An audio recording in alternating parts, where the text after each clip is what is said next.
sou Marcos Gonçalves, né? Acho que faço parte da história da Yaskawa do Brasil, hoje como cliente, mas no passado como concorrente, como atuante dentro da equipe, né? A minha história como engenheiro eletricista começou na década de 80, foi a primeira vez que eu tive contato com o nome Yaskawa, né? Eu trabalhava numa empresa alemã, a Siemens, altamente conceituada, e um dos concorrentes que a gente considerava em termos globais no Japão era a Yaskawa, né? A Yaskawa na época fornecia acionamentos de corrente contínua, servomotores, que eram utilizados na automação de máquinas-ferramenta, né?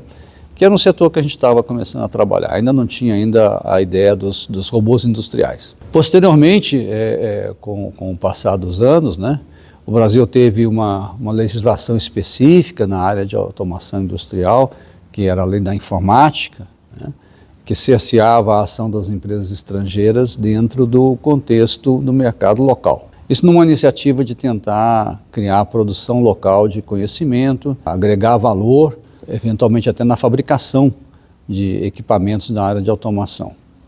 E nesse contexto foram celebrados acordos de tecnologia, né? A Siemens celebrou um acordo, a ASEA celebrou outro. Acabou que nesse processo, né, eu como trabalhava nesse segmento de automação, tive a oportunidade de trabalhar com a tecnologia da ASEA, que depois se fundiu com a Bromboveri, né? Mas o conhecimento mais importante na área de automação sempre foi da ASEA, né, da sueca. E aí também o contexto dos robôs industriais, e nessa época também a gente ouvia falar dos robôs da Yaskawa no Japão, que naquele momento era um dos maiores mercados de robôs industriais. E esse trabalho conjunto com a ASEA, com a ABB, acabou prosperando bastante na área de automação industrial, em especial no segmento de papel e celulose, que o Brasil era um grande produtor de papel, mais de celulose química, né? Até por conta da tecnologia que foi desenvolvida aqui no Brasil para a clonagem das árvores, né? Especificamente dos eucaliptos, árvore que não é brasileira, né? Mas que se adaptou muito bem ao solo brasileiro. Então, nesse contexto, acabou que a gente desenvolveu uma empresa que chamava-se DFV Automação Industrial, que era o resultado da fusão de dois grupos, né? Um grupo estatal na área de armamentos e outro grupo familiar, que também fabricava equipamentos de ótica e de precisão. E o intuito, então, era produzir localmente os equipamentos na área de automação industrial. Isso foi um desafio muito grande, né?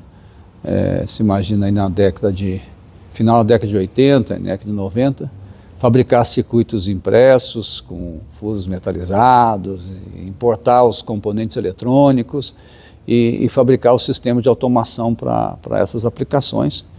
O resultado foi muito bem sucedido e também nós iniciamos nessa época, final da década de 80, a introdução dos robôs da ASEA na indústria automobilística, especificamente na área de solda a ponto, né? Que era a oportunidade mais visível naquele momento, dado que as montadoras brasileiras eram oriundas da Europa, a sua maioria, né? Exceto a General Motors. Então, a ABB, né, ficou muito presente nessa área de robótica e praticamente sem concorrência, né? A FANUC tinha alguma pequena participação, mas era muito restrita. E ao final da década de 80, nós então tivemos a oportunidade de vender as operações que haviam sido desenvolvidas com a ABB para a própria unidade da ABB Brasil, né? A legislação passou a permitir esse tipo de situação. Então, nesse momento que nós fizemos a venda, nós entendemos de que a ABB não podia ficar sozinha nesse mercado, né? E naturalmente, como já era de nosso conhecimento anterior, que a grande fabricante de robôs no Japão era a Yaskawa, nós imediatamente procuramos a Yaskawa, né, para fazer uma associação que nos permitisse utilizar-se da tecnologia dos equipamentos da Yaskawa no Brasil, né. Nessa época já existia a Yaskawa aqui com servoacionamentos, mas de uma forma mais tímida. Eles não tinham a ação especificamente para a indústria automotiva, né, que era o grande foco da aplicação do robô, né.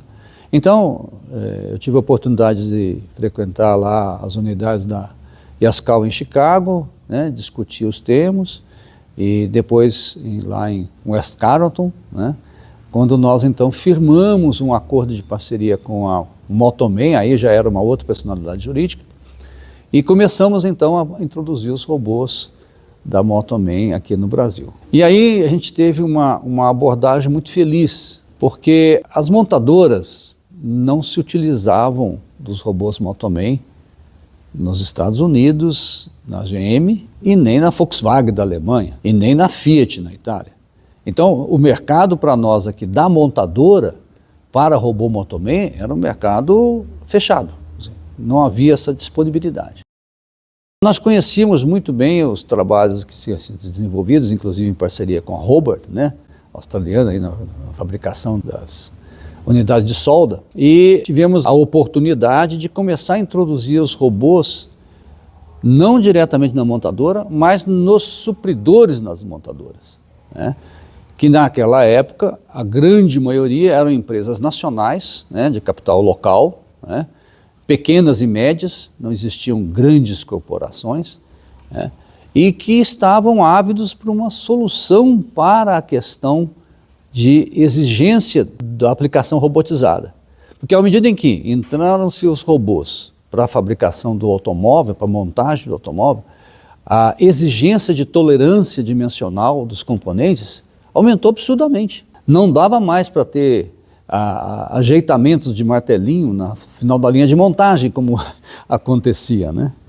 Eu me lembro até que quando entrou a produção do Monza, né, alguns devem se lembrar do Monza, né, nós colocamos robôs de solda a ponto para o Monza, e aí alguém disse, não, vamos soldar o Chevette também. Só que o Chevette tinha variações de 2 milímetros na carroceria, então uma hora soldava num lugar, outra hora soldava no outro, quer dizer, a chapa não batia, a furação não batia, quer dizer, batia para efeito de produção manual, mas não para produção automatizada. E aí criou-se uma oportunidade enorme junto a esses pequenos provedores da indústria automotiva, e foi que nós tivemos a ideia, né, de, ao invés de vender o robô, já que eles não tinham financiamento, não tinham recursos, não acreditavam na tecnologia, nós optamos por fazer um processo de aluguel da célula robotizada. Não só aluguel, mas com a forma de leasing, né? Com isso nós vendíamos serviços de locação, né? Fazíamos toda a implantação do robô, fazíamos toda a programação da soldagem, né? Muitas vezes a gente até ajudava na especificação da peça que ia ser estampada, né? Trabalhávamos com o pessoal da engenharia, que nós tivemos um trabalho conjunto de mexer no projeto. Olha, você tem que mexer isso aqui, muda essa posição para lá, tira essa porca de um lado, põe do outro, para poder fazer o trabalho com a solda a arco de forma altamente produtiva. Isso foi um grande sucesso, né? Nós chegamos num ano só, na época que não se vendia robô, a implantar 20 células, né, de soldagem. E isso acabou alavancando as nossas oportunidades para empresas maiores, né, lá em Belo Horizonte. Começamos então realmente a entrar no setor automotivo, né. A primeira célula com robô Motoman vendida no mundo para a Volkswagen foi aqui no Brasil. Nós fizemos um projeto, peitamos todo mundo, tiramos o bebê da jogada, né. Eu me lembro direitinho que eu cheguei para o Craig, na época, o Craig Jennings, que era o chefe do Bowies, e falei, olha, Craig, o preço é esse, ou você aceita, ou não tem negócio com a Volkswagen, né? E o Craig disse, bom, nós nunca vendemos para a Volkswagen no mundo inteiro, não podemos perder essa oportunidade, né? E fizemos a célula do amendoim, né, o pé de mola, oh meu Deus, mas uma grande suspensão, e foi um trabalho muito exaustivo, né? Muitas pessoas tiveram parte nesse processo, e foi um grande sucesso, né? A partir desse momento, nós começamos a ter respeito também das montadoras, né, em termos locais. Com isso, Novos projetos foram alavancados na Honda, 2 rodas, né? Posteriormente nós trabalhamos até com alguma coisa na Honda 4 rodas, né? Foi quando já estávamos saindo. E naturalmente com esse sucesso e com mudança da legislação, né? A legislação foi ficando cada vez mais branda para empresas estrangeiras, nós também optamos por fazer a venda na época chamada, né, DFV, Automação e Robótica, né?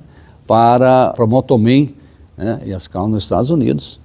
E a partir desse momento, né, o alavancamento econômico, as oportunidades, foi crescendo em progressão geométrica até chegar ao que hoje a gente pode contemplar por aqui. Então, como eu tive um certo envolvimento nesse processo como um todo, né, eu fico muito grato, né, de ver os rapazes que eu contratei, né, como estagiários, os diretores da empresa, né. A gente tem também a gratidão de muitos dos nossos clientes que se tornaram empresas maiores, saudáveis, né? Fornecedores hoje muito estabilizados junto às montadoras, por conta desse trabalho que foi feito conjunto, né? Porque a gente botou fé neles e colocou dinheiro no robô para eles alugarem, né? Que, claro, a gente tinha que pagar tudo antecipado, né? Mas criamos uma teia de amigos que são hoje uma razão de muita gratidão e até uma pontinha de orgulho, né, de saber que tudo foi muito bem feito e continua sendo muito bem trabalhado, né. Hoje a minha empresa, que nada tem a ver com tudo isso, na verdade é uma empresa de cerâmica técnica, a gente se utiliza hoje, né, dos acionamentos todos da Yaskawa, temos lá uns 30 equipamentos lá, tudo em função desse sentimento de respeito, de compromisso, de honra, né, que tanto o povo japonês tem no seu DNA, coisa que às vezes a gente não encontra em outros locais. E muito obrigado por ter lembrado de mim para esse momento de comemoração.